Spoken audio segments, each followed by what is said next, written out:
सब कुछ अच्छा है अयोध्या के अंदर।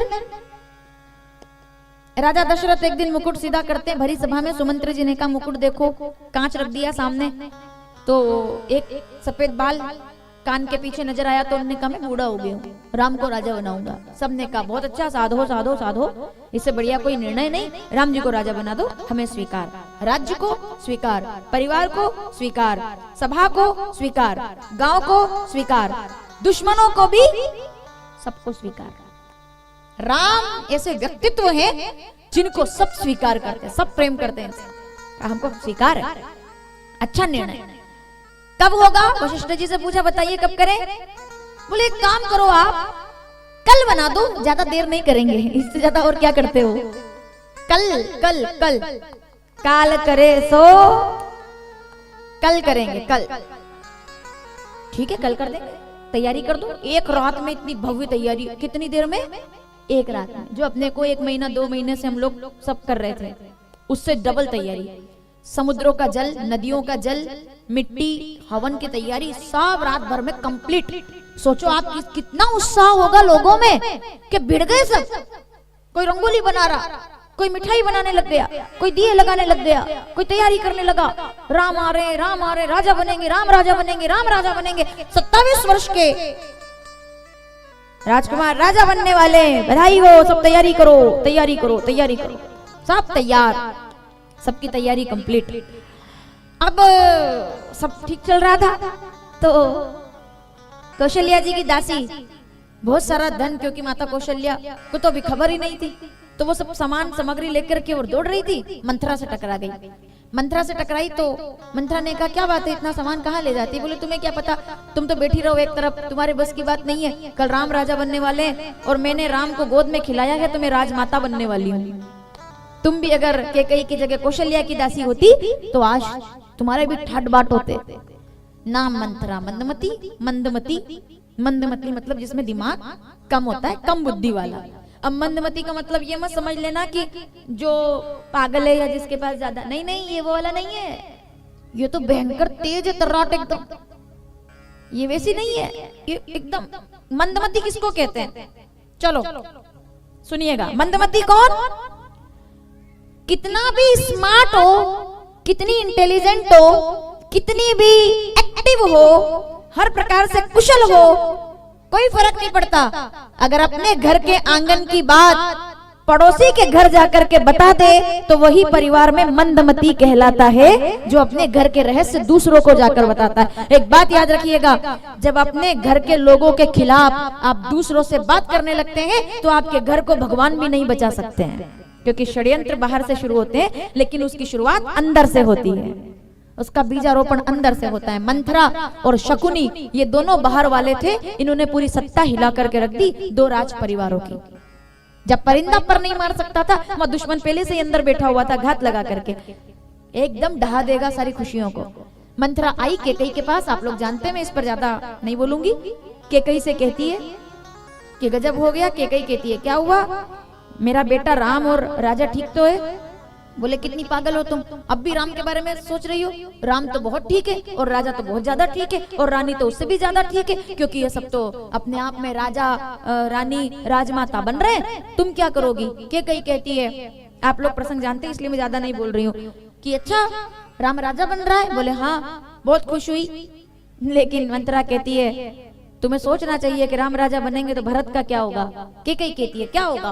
बोले भरत बन जाएगा नौकर, झाड़ू पोछे लगाएगा महल में, झाड़ू पोछे। कभी भी सुनी हुई बातों पर कभी विश्वास, इससे ज्यादा और क्या क्या कथा है ये?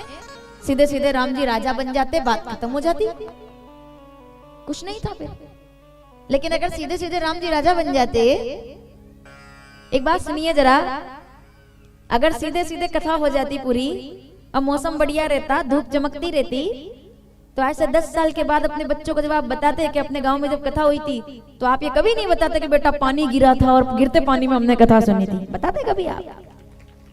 सुनाने के लिए कुछ होना चाहिए, अपने बच्चों को सुनाने के लिए कहानी होनी चाहिए, और कहानी में तब तक मजा नहीं आता जब तक कोई ट्विस्ट ना हो, तभी कहानी इंटरेस्टिंग बनती है। कि कुछ सुनाएंगे क्या? क्या सुनाओगे बच्चों को? दूसरों की कहानियां ना सुनानी पड़े इसके लिए कहानियां बनती है कि बेटा पानी गिरा खूब कर, फिर वो पूछेंगे जब आप दादी बन जाओगे कि दादी अपनी कथा जब होती थी क्या होता था, तो फिर आप बताओगे कि बेटा कथा होती थी तो पानी गिरता था, और फिर बोले लोग आते थे सुनते थे, हमने भी सुनी, हम भी खूब नाचे, हमने भी। ये क्या हुआ? कहानी बन रही है। ये क्या हो रहा है? ये जीवन, ये कहानियां बन रही है, ये हमारे बात सुनाई जाएंगी। अपन है अभी तो ऐसी कोई बात नहीं है, लेकिन हम हमारे बात भी पीढ़ियां गाएगी ना। आज दादाजी है क्या? दादाजी हैं आज? कौन कहता है नहीं है? शरीर से नहीं है, विचारों से तो यही है। उनके विचार उनके 3 बेटों के रूप में यहाँ पर काम कर रहे हैं।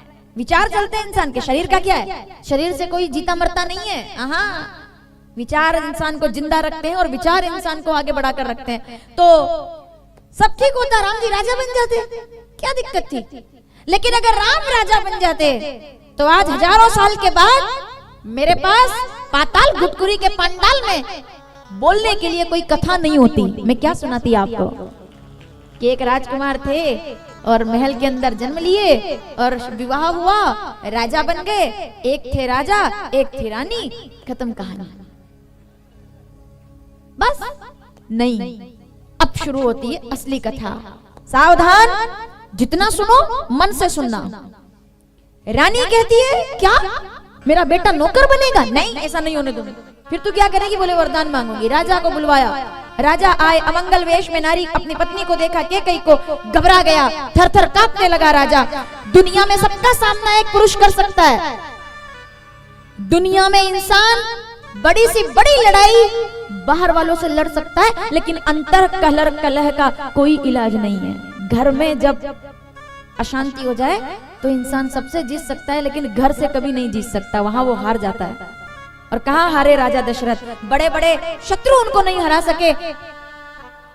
कैकेयी को अमंगल वेश में देखा तो जो राजा देवराज इंद्र के युद्ध में सहयोग करता है, वो राजा दशरथ आज थर-थर कांप रहे पत्नी का क्रोध देख करके कि क्या हो गया, क्या हो गया? कोप भवन अपन भी बना देते हैं कभी कभी, कोप भवन कई बार होता है, नहीं होता? हम भी एकदम ऐसे बैठ जाते हैं, पति देवता बोलना दूर पर आंखों से समझ जाते हैं हुआ गड़बड़, कुछ तो है। होता है, हर घर में होता है। अगर आप ये सोच रहे हो कि नहीं साहब हमारे नहीं होता, झूठ है। फिर तो प्रेम भी नहीं है, क्योंकि जहाँ प्रेम है वहां सब प्रकार की बातें होती है। तो दशरथ जी आए, कांप गए कैकेयी को देख के। जो किसी दुश्मन के सामने नहीं कांपे होंगे, आज उनके हाथ पैर कांपने लगे। क्या हुआ रानी, क्यों उदास हो? बोले आप तो जाके खुशियां मनाओ ना, आपको क्या काम है? बोले तुमने सुना राम राजा बन रहा है? बोले सुना। ठीक है, जैसे सांप लौट गया हो ये सुनते ही। बोले वो तो ठीक है, पहले मेरे 2 वरदान दे दीजिए। कौन से वरदान? हाँ हाँ तुमने मांगे थे। हाँ ठीक है ठीक है। आह क्या बात है, मैं आपको बहुत कुछ अच्छा सुना सकती हूँ, लेकिन ये मेरे शब्द बहुत ध्यान से सुनना और समझना। मैं इससे ज्यादा अच्छा कुछ नहीं बोल सकती इस कथा में। आप राजा दशरथ को याद दिला दिए, 2 वरदान दिए थे ना आपने, 2 वरदान दीजिए मुझे। 2 क्या, 2 मत मांगो। इतना खुश हूं आज की 4 वरदान मांगो। 4। जितने पुरुष इस पंडाल में बैठे और जितनी माताएं इस पंडाल में बैठी है, एक सीख इस कथा से लेकर के जाना कि जिंदगी में अच्छा समय कितना भी आ जाए या कैसा भी समय आ जाए, भावुकता में आकर के कभी किसी से वादा मत करना, क्योंकि एक वचन और एक वादा पूरी की पूरी राम कथा पलट करके रख देता है। उत्साह में कभी किसी से शब्द मत बोलो, उत्साह में कभी किसी को ऐसा मत बोलो कि जिससे उसको उम्मीद जाग जाए और वो आखिर में जाकर के आपको ही बर्बाद कर दे। ज्यादा उत्साह में किसी से वादा नहीं करना चाहिए। अति उत्साह में क्या हुआ? अति उत्साह। 4 वरदान मांगो। 2 में तो मुकुट उतर गया इनका, 2 वरदान में। बोले 4 मांगो। पहले वरदान में तो बेहोश होकर गिर जाएंगे धरती पे।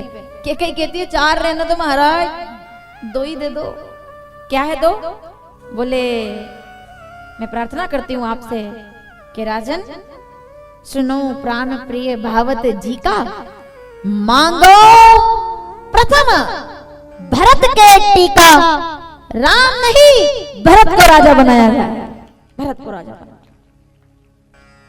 दशरथ जी के जैसे लड़खड़ा करके और धरती पर रानी कैकेयी, ये क्या? अभी दूसरा तो आया ही नहीं है वरदान, इतने में घबरा गए। दूसरा तो सुन लो महाराज। दूसरा क्या है? राजा दशरथ कहते हैं अब दूसरा जो भी मांगो मांग लो, क्या कह सकता हूँ तुमसे। पहले वरदान में तुमने एक बात साबित कर दी कि त्रिया चरित्र दुनिया में किसको कहते हैं। आज मुझे समझ आ गया।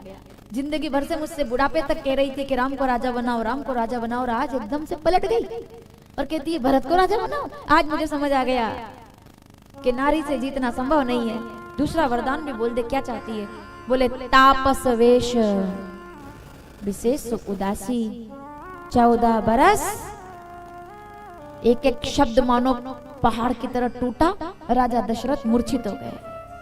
जब थोड़ा संभले तो वो कैकेयी की तरफ देखे भी नहीं और कहते हैं रानी, मुझे इस बात की तकलीफ नहीं है कि तुमने क्या मांग लिया, मुझे तो इस बात का दुख है कि मेरी पूरी जिंदगी हो गई तुम्हारे साथ रहते रहते, फिर भी मैं तुमको समझ नहीं पाया। मुझे इस बात की तकलीफ है कि मैं तुमको समझ में जान नहीं पाया। क्या किया तुमने ये? और अब तो प्राण जाए पर वचन ना जाए। रात भर रोते रहे धरती पर बैठ करके, रानी के कई कमर पर हाथ रख के। जान रहे हो आप कौन से घर की बात है ये? अयोध्या की, जिसमें ऑलरेडी अभी राम जी हैं। क्या बात करते हो आप? छोटी छोटी तकलीफों से घबरा जाते हो, छोटी छोटी समस्या आ जाए हे भगवान ये क्या हो गया। उनके तो खुद के घर में कितनी बड़ी विपदा आ गई है कि बूढ़े पिता मरने की तैयारी में, पूरा घर बिखरने की तैयारी में, और अयोध्या बन जाएगा खंडहर। क्या गया राम जी के बाद? क्या बचा फिर वहां पे? अयोध्या बची क्या? खत्म हो जाएगा सब एक वरदान में। तो भी राम जी ने इंटरफेयर नहीं किया, क्योंकि होए वही जो, वो तो भगवान थे, बुद्धि वहीं पलट देते।